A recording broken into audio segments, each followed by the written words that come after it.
여섯째 해 여섯째 달 초닷새에 나는 집에 앉았고 유다의 장로들은 내 앞에 앉아 있는데 주 여호와의 권능이 거기에서 내게 내리기로 내가 보니 불같은 형상이 있더라.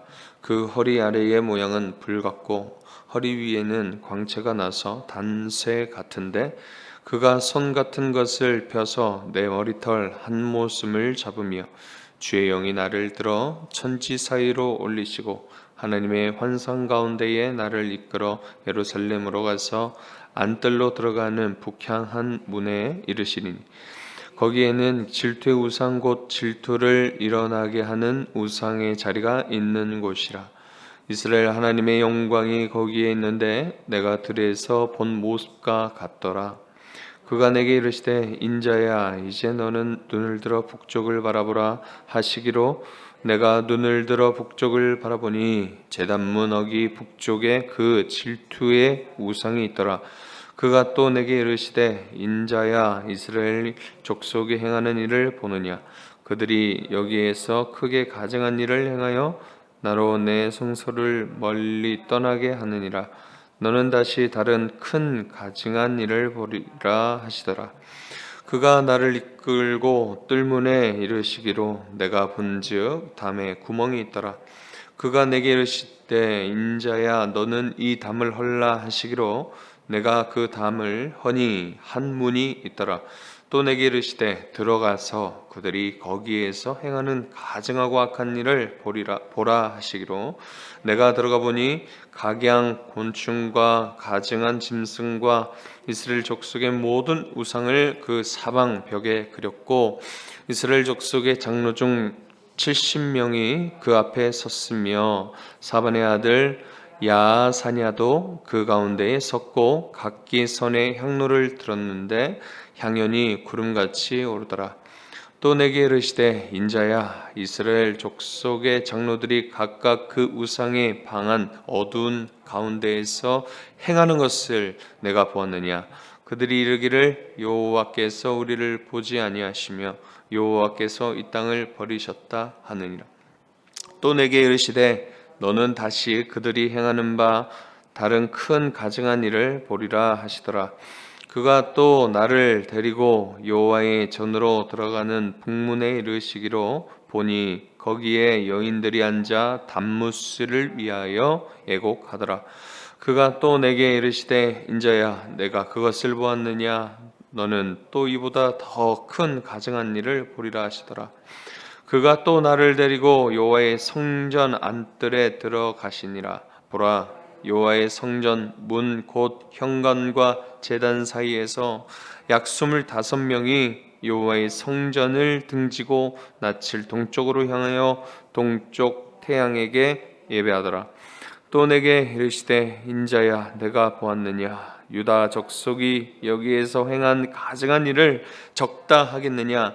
그들이 그 땅을 폭행으로 채우며 또다시 내 노여움을 일으키며 심지어 나뭇가지를 그 코에 두었느니라. 그러므로 나도 분노로 갚아 불쌍히 여기지 아니하며 긍휼을 베풀지도 아니하리니 그들이 큰 소리로 내 귀에 부르짖을지라도 내가 듣지 아니하리라. 아멘. 지난 7장의 말씀에서 하나님께서 에스겔에게 이제 이스라엘의 끝이 왔다 그렇게 말씀하십니다. 종말의 날은 그분께서 이스라엘의 이 진노를 쏟아붓고 백성들의 이 가증한 일에 보응하시는 날로서 나 여호와가 때리는 이임을 내가 알리라 그렇게 말씀하셨습니다. 이제는 몽둥이에 꽃이 피고 교만이 싹이 나서 재물도 아름다움도 기쁨도 생명도 이제 기대할 수 없다라는 그러한 유다의 이 심판의 메시지만을 7장에 담고 이제 8장 본문으로 들어가게 됩니다. 우리 1절과 2절 말씀 우리 함께 읽어보겠습니다. 시작. 여섯째 해 여섯째 달 초닷새에 나는 집에 앉았고 유다의 장로들은 내 앞에 앉아 있는데 주 여호와의 권능이 거기에서 내게 내리기로 내가 보니 불 같은 형상이 있더라. 그 허리 아래의 모양은 불 같고 허리 위에는 광채가 나서 단쇠 같은데. 자, 여기 1장에서 보면 에스겔의 1장에 처음 하나님의 형상 같은 사람과 같은 그런 모습 이렇게 또 나오는데요. 그 환상 이후로 이제 약 1년이라는 시간이 지나게 됩니다. 그러니까 7장과 8장 사이가 바로 이 1년 2개월이라는 이제 14개월이라는 시간이 지난 이유다라는 것입니다. 에스겔은 포로로 잡혀갔지만 그곳에 에스겔의 그 집이 있었습니다. 그리고 유다의 장로들이 에스겔 선지자 겸 이 제사장의 집에 함께 모여서 그렇게 이야기도 하고 그렇게 찾아올 수 있는 자유로움도, 포로였지만 그러한 자유로움도 있었음을 우리가 알 수 있습니다. 장로들이 이 에스겔 자신의 집에 찾아왔을 때에 하나님의 권능이 임하게 되는 것입니다.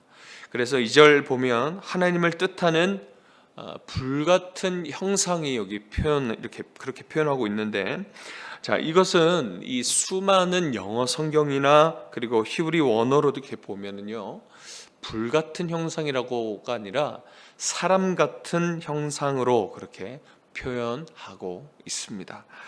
이것은 1장 26절에서 27절 처음 이 에스겔 선지자에게 환상과 또 부르심이 있었을 때에 하나님의 그 모습을 보았던 그 표현과 똑같이 여기도 하나님의 임재의 환상에 대한 그 표현이 그렇게 동일하게 그렇게 기록되어 있는 것을 볼 수 있습니다. 하나님의 형상의 손 같은 것이 에스겔의 그 머리털을 한 움큼 이렇게 한 움큼을 이렇게 딱 붙들어서 이제 들어지는 그런 현상을 이렇게 우리가 또 볼 수 있는데요. 이 하나님의 영이 이 에스겔을 데리고 1600km 떨어진 이 예루살렘으로 이렇게 데리고 가십니다. 실제로 그렇게 했다는 것이 아니라 잘 보시면 환상 통해서 그렇게 하셨다라고 보입니다. 번제단과 물두멍 등 이 제사를 드리는 곳이 있는 이 안뜰로 향하는 그래서 그 안뜰로 들어가기 전에 북문의 그 입구로 하나님께서 이 에스겔을 데리고 가십니다. 이곳에는요, 이 북문은요, 많은 사람들이 어떤 문들보다도 수많은 사람들이 이 북문을 지나치는 그런 문입니다. 자, 이곳에서 무엇을 보았는지 우리 3절 말씀 함께 읽어보면 좋겠습니다. 3절입니다. 시작. 그가 손 같은 것을 펴서 내 머리털 한 모순을 잡으며 주의 영이 나를 들어 천지 사이로 올리시고 하나님의 환상 가운데에 나를 이끌어 예루살렘으로 가서 안뜰로 들어가는 북향한 문에 이르시니 거기에는 질투의 우상 곧 질투를 일어나게 하는 우상의 자리가 있는 곳이라. 자, 하나님은 에스겔에게 이 질투의 우상이 있는 그곳, 이 우상을 보여주시죠. 여기서 이 질투의 우상을 기록할 때에 이것이 바로 이방인의 용어로 그렇게 사용되어지는 이 질투의 우상이라는 단어입니다. 이 단어를 바라볼 때에 이게 어떤 우상이구나라는 것을 알 수 있는데, 그게 뭐냐면 바알과 아세라라는 뜻입니다. 자, 이것이 바로 하나님께서 진노하시고 자기 백성들을 징계하시는 이유 중에 또 한 가지죠. 자, 만약에 이 바알과 아세라 신상이 우리 교회 입구 여기 앞문에 이렇게 있다라고 생각하는 것과 그렇게 그런 말씀과 같다라는 겁니다. 자, 이처럼 하나님의 성전인 우리의 마음 중심에 하나님의 자리가 있어야 되는, 하나님의 자리가 있는데요. 자, 그곳에 세상적인 그런 바알과 아세라가 우리 안에 있진 않는가 한번 돌아보십시다.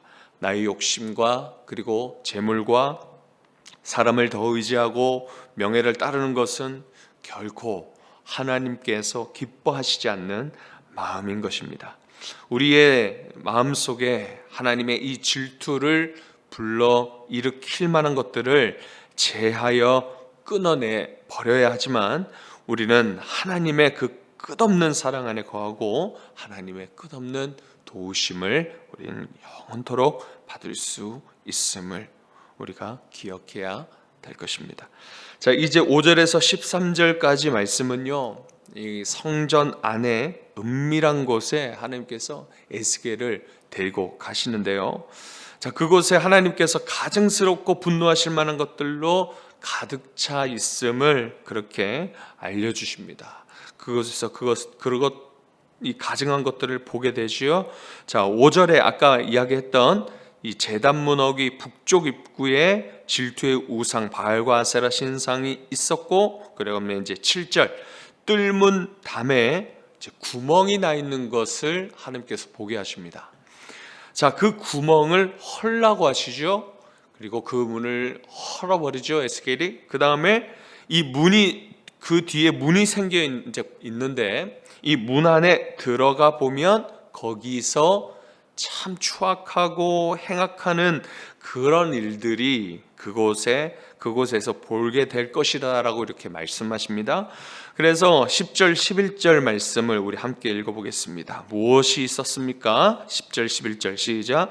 내가 들어가 보니 각양 곤충과 가증한 짐승과 이스라엘 족속의 모든 우상을 그 사방 벽에 그렸고 이스라엘 족속의 장로 중 70명이 그 앞에 섰으며 사반의 아들 야사냐도 그 가운데에 섰고 각기 손에 향로를 들었는데 향연이 구름같이 오르더라. 자, 이 은밀한 문을 딱 열어봤습니다. 그것에 무엇이 있었습니까? 성전 안에 각종 곤충, 그런 참 추악한 이 짐승, 이 가증한 애굽의 신이 이 성전 안에 벽에 그렇게 이 모습들이 그려져 있었던 것입니다. 그 앞에 또 누가 있었습니까? 가장 이스라엘의 대표적이고 대표성을 띠고 앞장서서 또 성도들의, 이스라엘 백성들의 모범이 되어져야 되고 그들을 가르쳐야 할 이 지도자 장로들 70명이 그 앞에 서 있는 것을 봅니다. 그들도 이스라엘의 백성들이 섬긴 우상을 은밀하게 그 문 뒤에서 몰래 향로를 모두가 쥐고 있는 것을 보고 있죠. 굿하는 거예요. 속죄 행위를 하고 있는 것입니다. 예배 행위, 제사 행위를, 귀신들을 막 불러내는 그런 일들을 하고 있었던 것입니다. 하나님의 이 거룩한 성전 안에서 말이죠. 이 악행을 이 지도자들이 앞장서서 행하고 있는 모습을 에스겔은 또 하나님께서는 그렇게 보여주고 있는 것입니다.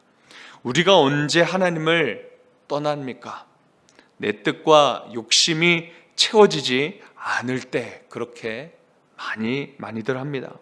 더 편하게 살고 싶고 여유롭고 풍요롭게 살고자 자기 이익만을 추구할 때에 우리는 잘못된 길로 향하게 되는 그런 안타까운 모습들을 우리는 늘 행하게 됩니다. 현재의 삶에 감사하며 하나님 앞에 예배의 삶을 살아갈 때에 하나님께서 우리를 구원의 길로, 바른 길로 인도해 주시는 은혜가 있다라는 것을 우리는 기억해야 됩니다. 현재 받은 은혜에 먼저 감사하십시다. 하나님은 은혜를 주시는 그런 하나님, 우리 아버지이십니다.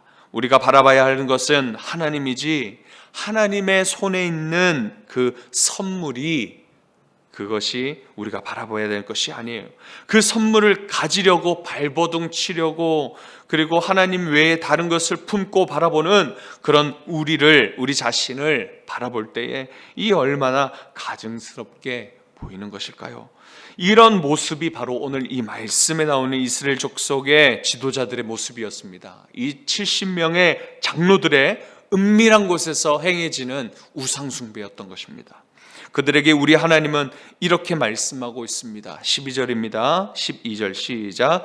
또 내게 이르시되 인자야, 이스라엘 족속의 장로들이 각각 그 우상에 방한 어두운 가운데서 행한 것을 내가 보았느냐? 그들이 이르기를 여호와께서 우리를 보지 아니하시며 여호와께서 이 땅을 버리셨다 하느니라.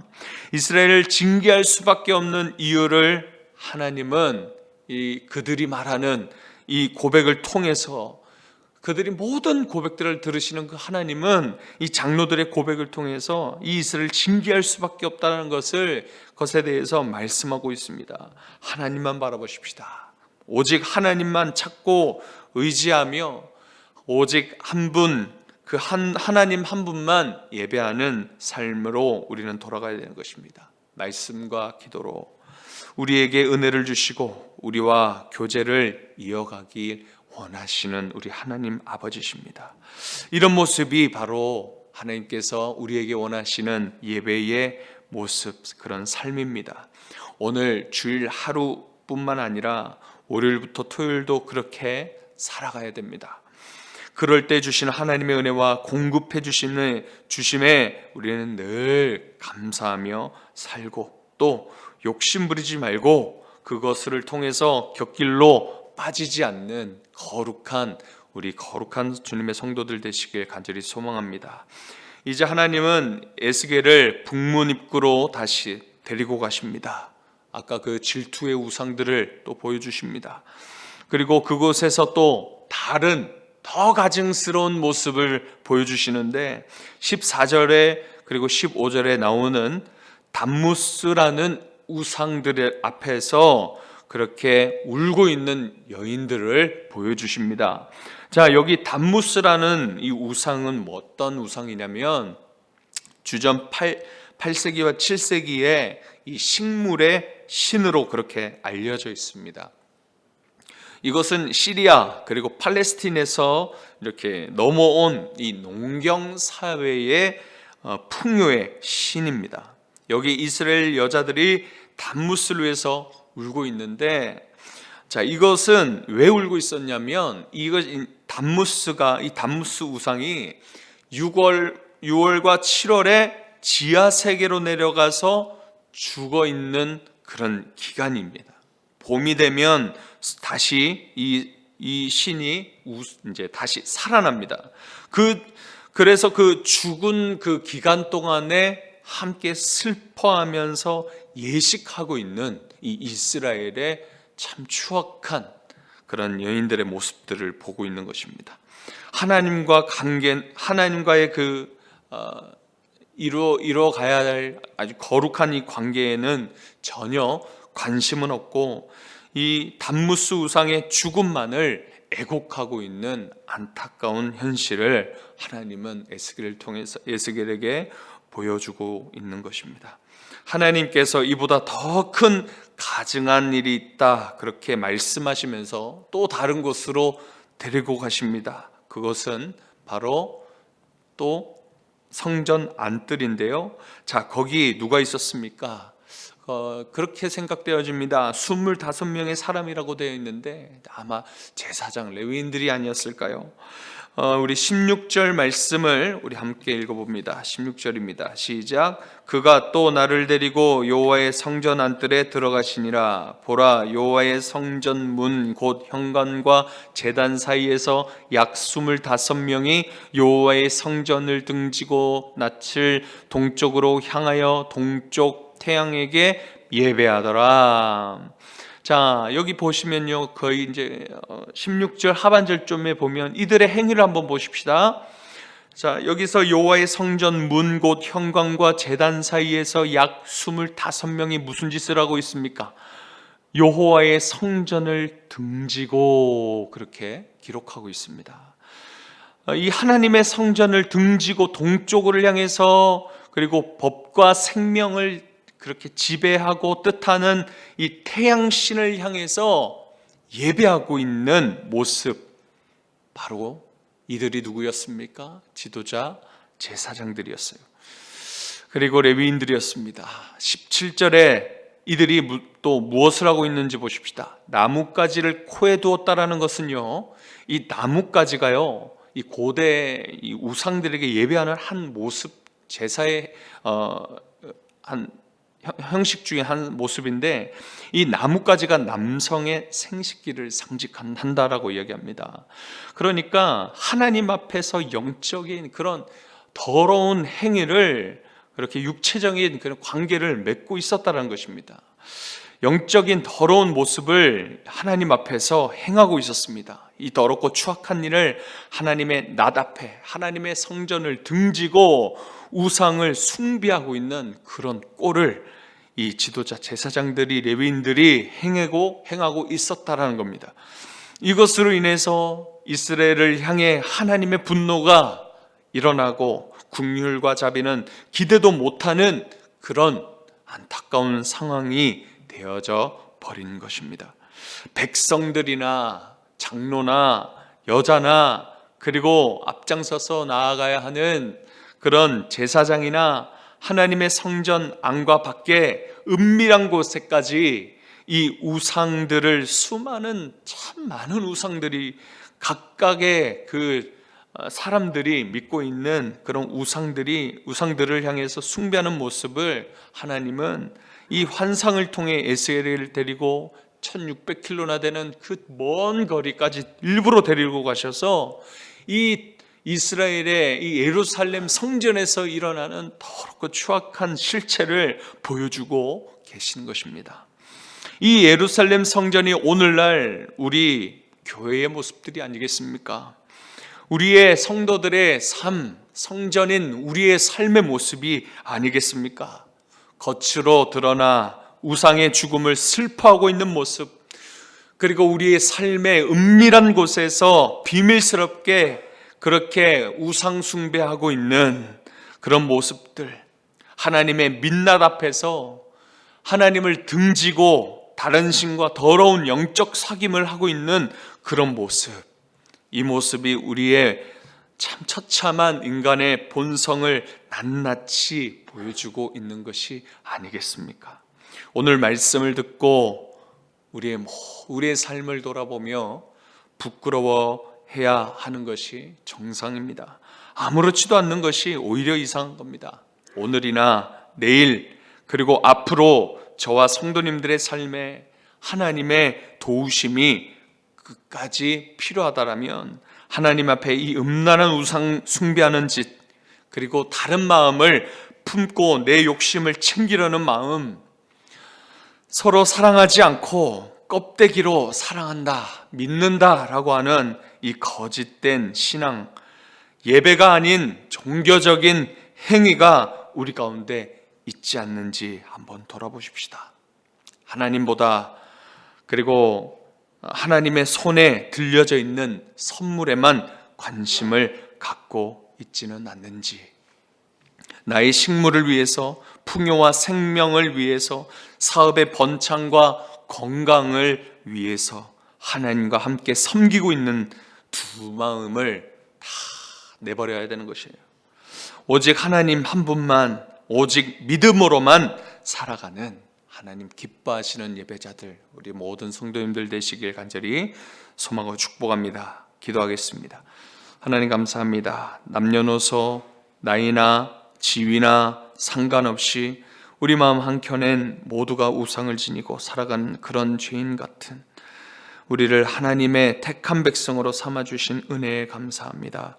주님을 믿지만 세상 살아가는 것이 힘들어서 하나님, 나도 모르게 하나님만 아니라 다른 것도 의지하는 연약함이 우리 사람의 본성을 통해서 드러나는 것을 늘 바라봅니다.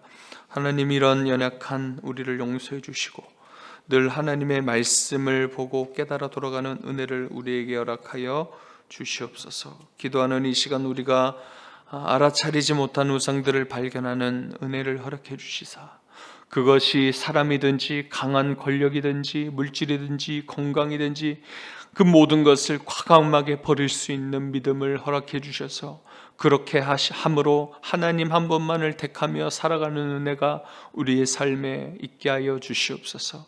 오늘 주일 예배하는 모든 성도들을 축복해 주시고 이 시간 함께 또 기도하며 돌아갈 때에 하나님이여 기도하는 이 시간에 하나님 우리를 찾아봐 주시고 마음을 만져주시고 또 회개하는 심령을 허락해 주시고 나를 돌아보고 우리의 삶을 돌아보며 또 하나님 또 우리 이웃의 성도들을 바라보며 그들을 위해서 기도하며 하나님 그것이 응답되어지는 은혜가 오늘 우리 가운데 있게 하여 주시옵소서. 감사드리며 예수님의 이름으로 기도드립니다. 아멘.